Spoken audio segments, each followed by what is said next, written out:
प्यारे बच्चों, स्वागत है आप सभी का जिनी ट्यूटोरियल में। आज से एक नया चैप्टर स्टार्ट हो रहा है क्लास 10th का, जो है आपका pair of linear equation into variable. बच्चों, आज हम जानेंगे कि बाबू लीनियर इक्वेशन क्या क्या होता है। सबसे पहले एक बात कहते हैं मैथमेटिक्स में कि भाई क्या होता है, the main purpose of analytic method is to reduce complex mathematical problem to equation and to present those equations in the simplest possible form. होता क्या है कि बेसिकली हम छोटे क्लास में जितने भी चीज़ें पढ़ते हैं, like natural number, whole number, even number और एनीथिंग, जितना हम पढ़ते चले जाते हैं तो वो हम उसको न्यूमेरिकल वैल्यू में पढ़ते हैं। जब हम उसको एल्जेब्रिक फॉर्म देते हैं तो उसमें हम क्या करते हैं, A B C D as a constant use कर देते हैं और X Y Z as a variable use कर लेते हैं, या हम उसमें अलग अलग तरीके से चीज़ों को इस्तेमाल करते हैं। तो आइए चलते सीखते हैं अलग अलग चीज़ें। जैसे इसमें हमें पढ़ना क्या क्या चीज़ है, तो बाबू सबसे पहले हम जानेंगे लीनियर इक्वेशन क्या होता है, फिर point for solving a linear equation होगा, फिर आपका होगा सॉल्यूशन ऑफ लीनियर इक्वेशन, फिर होगा आपका ग्राफ, जैसे ग्राफ प्लॉट करना सीखेंगे, कैसे ग्राफ प्लॉट होगा टू वेरिएबल का, फिर जितने भी लाइन पैरेलल होते हैं एक्स एक्सिस और वाई एक्सिस से रिलेटेड उसके बारे में डिस्कस करेंगे और कुछ एग्जाम्पल, और फिर हम समझेंगे समरी के बारे में। फिलहाल आपके सामने एक प्लेन दिया हुआ है, कार्टेशियन प्लेन। ये छोटे क्लास में आप ऑलरेडी पढ़ के आ चुके हैं बाबू, कि जैसे ये वाला जो पोर्शन होता है इसको हम कह देते हैं क्या बच्चों, इसको हम कह देते हैं, ये आपका एक्स एक्सिस होता है, यहाँ पे वाई होता है, यहाँ माइनस एक्स होता है और नीचे में आता है आपका माइनस वाई। बेसिकली हम इसमें दो चीज़ें के ऊपर बात करते हैं, जिसमें कांस्टेंट होता है और फिर वेरिएबल होता है। कोई भी लीनियर इक्वेशन अगर एक वेरिएबल का है तो उसका जो हाईएस्ट पावर जाएगा वो केवल 1 जाएगा। अगर वो 2 वेरिएबल का है, या हम कह सकते हैं कि उसको हम एक स्ट्रेट लाइन से रिप्रेजेंट कर सकते हैं, और उसके लिए हम क्या करते हैं, एक कोऑर्डिनेट प्लेन बनाते हैं, जिसको हम अदर वर्ड में कह देते हैं बच्चों कार्टेशियन प्लेन का नाम दे देते हैं। फिर से इक्वेशन जो है इसेंशियल जितने भी है रियल नंबर के लिए, तो बच्चों हम सीधा समझने का प्रयास करें कि चीजें आखिर हैं क्या। ठीक है, होल्ड ऑन। ठीक है बच्चों, साइंटिफिक एप्लीकेशन कुछ होते हैं इसके। जैसे होता क्या है कि हम मैथमेटिक्स में जैसे रियल लाइफ प्रॉब्लम हो गया कुछ, ठीक है, या इसको हम स्पीड टाइम प्रॉब्लम में भी यूज कर लेते हैं। जैसे अगर हम डिस्टेंस निकालना चाहें तो डिस्टेंस का एक बेसिकली फार्मूला क्या होता है, जो आप छोटे क्लास में यूज करते हुए आ रहे हैं, है ना, कौन सा फार्मूला होता है, तो आप कहते क्या है बाबू कि डिस्टेंस बराबर क्या होता है, डिस्टेंस बराबर क्या होता है आपका, ये कहते हैं ना कि डिस्टेंस, स्पीड बराबर क्या होता है बाबू, डिस्टेंस अपॉन टाइम होता है। ये जो है हम क्या करते हैं, स्पीड बराबर क्या होता है बाबू, डिस्टेंस अपॉन टाइम होता है ना। तो इसमें हम क्या करते हैं, चीज़ों को इस्तेमाल करना सीखते हैं, अलग अलग अप्रोच लगा करके, अलग अलग फार्मूला लगा करके। जैसे कोई अगर कार है ना, कोई अगर कार है वो मूव हो रही है किसी स्पीड से और वो जा रही है कहीं दूर पे, है ना, ये मूव हो रही है यहाँ पे, या हम दे देते हैं इस पे कोई बस दे देते हैं और बस से भी रिलेटेड चीज़ें हम यूज़ करते हैं। मानते ही ये आया होगा कुछ, ये 100 मीटर आया होगा और कुछ आगे भी ट्रेवल किया होगा, ये इसकी टाइम लगी होगी बाबू कितनी, 20 घंटे लगे होंगे। इसको किलोमीटर मान लेते हैं, 100 किलोमीटर जाने में उसको 20 किलोमीटर लगा होगा, 20 आवर लगे होंगे। और अगर आगे बढ़ जाते हैं तो प्लस एक्स अगर करते हैं तो वहाँ पे भी हम क्या करते हैं, एज ए वेरिएबल और एज ए कांस्टेंट का हम उपयोग करना सीखते हैं। तो यहाँ पे चीज़ों को समझने का प्रयास करें और उसको हम ग्राफिकली समझते हैं। ग्राफ तौर पर हम 3-4 चीज़ों को ऊपर डिस्कस करते हैं, जैसे कि कई टाइप के ग्राफ होते हैं। पाई ग्राफ होता है, फिर सर्किल के लिए यूज़ करते हैं उसको, फिर चार्ट होता है, फिर डायग्राम होता है, अलग अलग ग्राफ हम यूज़ करते हैं। फिलहाल जो आगे है उसके ऊपर बात कर लें, तो ये आ रहा है लीनियर इक्वेशन। आखिर ये लीनियर इक्वेशन क्या चीज़ है, तो लीनियर इक्वेशन जैसे हम उसको वेरिएबल को किससे दिखा रहे हैं बाबू, एस से, और वन वेरिएबल कैसे होता है इक्वेशन उसका, ये आता है इक्वेशन, है ना। वन वेरिएबल का इक्वेशन ये रहा जिसमें ए नॉट इक्वल टू 0 होगा, और टू वेरिएबल का इक्वेशन ये रहा जिसमें ये भी क्या होगा, A comma B which is not equal to 0 होगा। हम एज ए एग्जाम्पल के तौर पे भी चीज़ों को समझ सकते हैं। होल्ड ऑन, थोड़ा इसको सेट कर लिया जाए, 2 मिनट का इंतजार करें।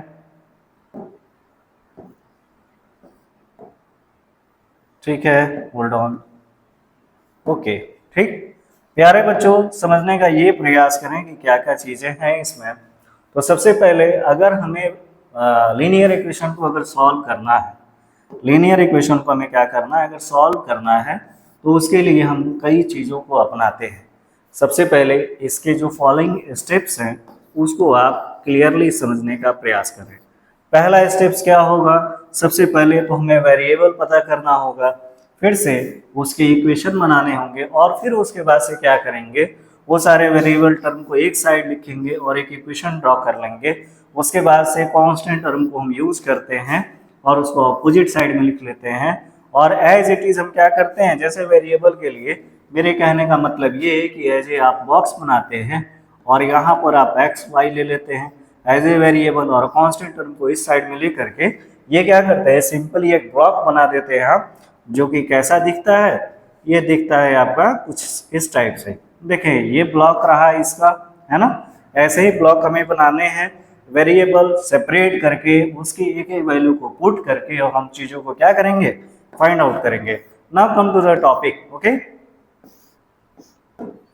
ये चल रहा था अभी, hold on.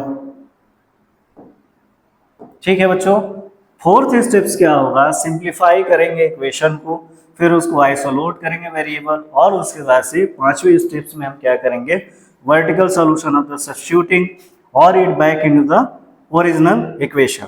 Now come to the next point which is solution of a linear equation. So बच्चों, जो सॉल्यूशन होता है बेसिकली दो तरीके से हम इसमें पढ़ते हैं।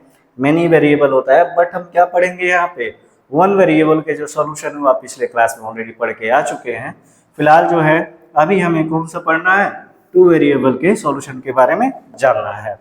फिलहाल जो मेथड ऑफ होता है सॉल्यूशन के, वो बेसिकली चार तरीके से होता है। पहला अप्रोच लेते हैं हम ग्राफिकल मेथड से, दूसरा अप्रोच लेते हैं हम सब्स्टिट्यूशन मेथड से, तीसरा अप्रोच लेते हैं हम एलिमिनेशन मेथड से, और फोर्थ अप्रोच लेते हैं हम क्रॉस मल्टीप्लिकेशन मेथड से। तो ये चार अप्रोच क्या क्या चीजें हैं उसके बिहार पर समझते हैं, और एक एक चीजों को आइडेंटिफाई कैसे किया जाता है उसके ऊपर बात करते हैं। सबसे पहला काम क्या होना चाहिए बाबू कि पहले आप ग्राफ को प्लॉट करेंगे, फिर से पॉइंट उसके इंटरसेक्शन को लिखेंगे, और कैसा उसका नेचर आएगा। जैसे नेचर कैसे हम निकालते हैं, कभी कभी चीजों को समझने के लिए एक अलग चीज जरूरत पड़ती है। जैसे हमें रूट पता करनी है, नेचर पता करना है, तो हम एज इट इज इस तरीके से हम तीनों चीजों से हम चीजों को आइडेंटिफाई कर सकते हैं, है ना। फिलहाल जो टॉपिक चल रहा था उस पे हम आते हैं, ठीक है। और इसका जो सॉल्यूशन मिलेगा वो इसमें कोई भी सॉल्यूशन नहीं मिलता है। अगर कोई भी इंटरसेक्शन नहीं हो रहा है तो उसका कोई सॉल्यूशन नहीं मिलेगा। हम अलग अलग वैल्यू को निकालेंगे और समझेंगे। फिर आता है सब्स्टिट्यूशन रिएक्शन। सब्स्टिट्यूशन में हम क्या करते हैं, मेनली समझने का प्रयास करें। सब्स्टिट्यूशन मेथड्स में क्या होता है कि हम वैल्यू को एक निकालते हैं और फिर उसको क्या करते हैं, पुट करते हैं। यानी कोई भी वेरिएबल में x और y गिवन है अगर, तो हम उसमें से क्या करेंगे, x और y को लेकर के किसी एक वैल्यू को उसमें सब्स्टिट्यूट कर देंगे, तो वो हम कहते हैं क्या है कि सब्स्टिट्यूशन मेथड। या किसी एक x का हम निकालें, कोई मान के चलते हैं कोई दो इक्वेशन ली, इक्वेशन 1 आया होगा, फिर इक्वेशन 2 आया होगा, तो इसी एक इक्वेशन को उठाते हैं, उसमें से वैल्यू कुछ लेते हैं और सेकंड इक्वेशन में डाल करके वहां से हम x एंड y की वैल्यू पता करके और चीज़ों को हम आइडेंटिफाई कर लेते हैं। फिर से आता है एलिमिनेशन मेथड में। एलिमिनेशन मेथड में हम क्या करेंगे कि इसमें कोफिशिएंट एक वेरिएबल का, फिर उसको इक्वल करेंगे, फिर उसके बाद से सब्ट्रैक्ट करेंगे और ऐड करेंगे इक्वेशन, फिर क्या करेंगे, वेरिएबल को एलिमिनेट कर देते हैं, फिर उसके बाद से अदर वेरिएबल को हम सब्स्टिट्यूट कर देते हैं। Now come to the next problem which is our cross multiplication method। ये जो बेसिकली क्रॉस मल्टीप्लिकेशन मेथड होता है, इसमें अगर हमारे पास में दो इक्वेशन गिवन है, this is your first equation and this is your second equation. इसमें क्या करेंगे, बेसिकली हम अगर x की वैल्यू लेते हैं तो ऐसे आप याद करते हैं 12, 21, 12, 21, 12 और 21। क्या क्या चेंज हो रहा है? x की अगर बात करेंगे नीचे चेंज होगा b c ऐसे, y की बात करेंगे तो c ये लेके चलते हैं। अगर केवल लास्ट में कोफिशिएंट इसका कितना है 1 आ रहा है तो एज इट इज हम इस तरीके से लेकर के फॉर्मूले को यूज करते हैं, और ये क्या होता है आपका क्रॉस मल्टीप्लिकेशन मेथड होता है। Now come to the next point which is our okay, now here is the topic which is basically ask about the nature of the points. okay, basically क्या है कि अगर हमारे पास में दो इक्वेशन दिए हुए हैं, इसको समझने के लिए एक चार्ट की सहायता लेते हैं और समझने का प्रयास करते हैं। एक चार्ट है आपके सामने गिवन है, इस चार्ट में क्या क्या चीजें हैं। सबसे पहले तो आपको क्या करना है कि ये दोनों इक्वेशन को समझना होगा, फिर से उसके बारे में आप ये तीनों वैल्यू को निकालना सीखेंगे, फिर आगे जो पढ़ेंगे उसके बाद से उसके रेशियो को मेंशन करेंगे, चेक करेंगे, फिर उसका ग्राफिकल रिप्रेजेंटेशन जानेंगे, और लास्ट में क्या करते हैं हम उसके अलजेब्रिक इंटरप्रिटेशन के बारे में समझते हैं। फिलहाल जो आपके सामने गिवन क्या है, x minus 2y equal to 0 है, 3x plus 4y equal to minus 20 equal to 0 है। चलते हैं एक एक करके निकालना, यहीं से सीख लेते हैं पहले, ठीक है, यहीं से सीखने का प्रयास करें क्या क्या चीजें हैं। अगर मैं इसको इक्वेट करूं दोनों चीजों को, अगर इसको मैं लिखना चाहूं तो क्या लिख सकता हूं बाबू, इसको लिख सकता हूं। मैं स्लाइड पे चलते हैं, वहीं ज्यादा बेटर होगा, ठीक है, समझने का प्रयास करें। हमारे पास में जो इक्वेशन क्या था, a1x, होल्ड ऑन, a1x ये था आपका a1x प्लस में b1y प्लस में c1 इक्वल टू 0 है। फिर सेकंड क्या है आपका a2x प्लस में b2y प्लस में c2 इक्वल टू 0 है। नाउ यहाँ से क्या करना है आपको, a1 अपॉन में a2 की वैल्यू निकालनी है, यहाँ से b1 अपॉन में b2 की वैल्यू, फिर यहाँ होगा c1 अपॉन में c2 की value. Now come to the previous slide, यहाँ वैल्यू क्या क्या दिया है, ये दिया है आपका x minus 2y equal to 0। पहला इक्वेशन है x minus 2y equal to 0 है। नाउ सेकेंड इक्वेशन क्या है आपका 3x plus 4y minus 20 equal to 0, 3x plus 4y minus 20 equal to 0। यहाँ से वैल्यू उठा के रखना, चेक करते हैं। तो अगर इसकी बात की जाए तो यहाँ इसको समझने के लिए आप समझ सकते हैं कुछ ऐसे, जैसे ये क्या है आपका a1x फॉर्मेट है ना, a1x b1y plus c1 equal to 0 है। इसको क्या करें, सीधे लिखे x, यहाँ कोफिशिएंट 1 है, फिर प्लस का साइन या माइनस का साइन जो भी दिया रहे आप उसको जैसा चाहे वैसे लिख सकते हैं। b1 की वैल्यू यहाँ क्या है 2 है, और यहाँ पे क्या दिया है y दिया है, और c1 की वैल्यू यहाँ पे 0 है। तो हम यहाँ से a1, a2, a3 और 0 की वैल्यू पता कर सकते हैं। तो a1 की वैल्यू निकालेंगे तो 1 आएगा, फिर से b1 की वैल्यू करें तो -2, और c1 की वैल्यू करें तो वो 0 आ जाएगा। रही बात ये इक्वेशन की, पहले वाले इक्वेशन से हम इतनी चीज़ें बातें कर पाए, इक्वेशन फर्स्ट की बात कर पाए। अगर इक्वेशन सेकेंड की बात की जाए तो यहाँ पर क्या होगा वैल्यू, यहाँ वैल्यू हो जाएगा कुछ इस टाइप से, समझने का प्रयास करें। यहाँ पे a2 की वैल्यू 3, b2 की वैल्यू 4 और c2 की वैल्यू आ जाएगी -20 रख के अब इसको पुट करते हैं और चेक करते चले जाते हैं, ठीक है। a1 की वैल्यू कितनी है 1/3 है, फिर b1 की वैल्यू कितनी है आपकी 3 हो गया, b1 की वैल्यू कितनी है आपकी -2 है, अपॉन में कितना दिया हुआ है b2 आपका 4 आ जाएगा, ये 4 हो गया। यहाँ से c1 की वैल्यू कितनी है बाबू, c1 की वैल्यू यहाँ 0 है, 0 हो गई, अपॉन में c2 की वैल्यू कितनी है आपकी -20। आप देख पा रहे हैं यहाँ पे ये तो वैल्यू पूरी की पूरी हम 0 ले सकते हैं, इसको कुछ होगा या नहीं, 0 आ जाएगा। और रही बात इन दोनों की, है ना, तो इन दोनों को आप देख पा रहे हैं कि 1/3 which is basically not equal to -2/4। तो क्या मिला आपको कि a1 अपॉन में a2 which is not equal to b1 upon में b2 आया। ये क्या कह रहा है, असल मायने में ये क्या कह रहा है कि भाई जब ये चीज़ें आ गई तो हम वैल्यू को चेक करें, ये क्या होगा आपका, कोई भी डाटा लिया जा रहा है तो उसके बिहार पर हम चीज़ों को ये कह सकते हैं कि ये क्या हो रहा है आपका, ये ज़्यादातर इंटरसेक्टिंग लाइन है, और ये केस जो बता रहा है उसके लिए हमारे पास यूनिक सॉल्यूशन आएगा। अगर हम इसके लिए चेक करना चाहें, ये जो पॉइंट दिख रहा है आपको, इसके लिए अगर चेक करना चाहें तो हम क्या चेक करेंगे, एज इट इज हम सारी चीजें वैसे ही रखेंगे, है ना। अगर चेक करना चाहे तो चेक कर लेते हैं, है ना, क्या ही दिक्कत है। एक आपने चेक किया, फिर दूसरे की मैं बात कर रहा हूँ, ठीक है। वैल्यू क्या क्या दिया है एक बार जो है उसको लिख लिया जाए, है ना। वैल्यू दिया हुआ है 2x plus 3y minus 9 equal to 0। 2x plus 3y minus 9 equal to 0। क्या दिया है बाबू? 2x, hold on, 2x plus 3y minus 9 equal to 0 है। एंड सेकेंड इक्वेशन क्या दिया है? सेकेंड इक्वेशन आपका दिया है 2x plus 3y minus 9 equal to 0, 4x plus 6y minus 18 equal to 0। 4x plus 6y minus 18 equal to 0। Check करना है कि क्या इसका नेचर होगा क्या नहीं होगा। जैसे अगर ऊपर वाले की बात की जाए तो a1 बराबर हम क्या कहेंगे 2, 8, और यहाँ पे b1 बराबर क्या हो जाएगा,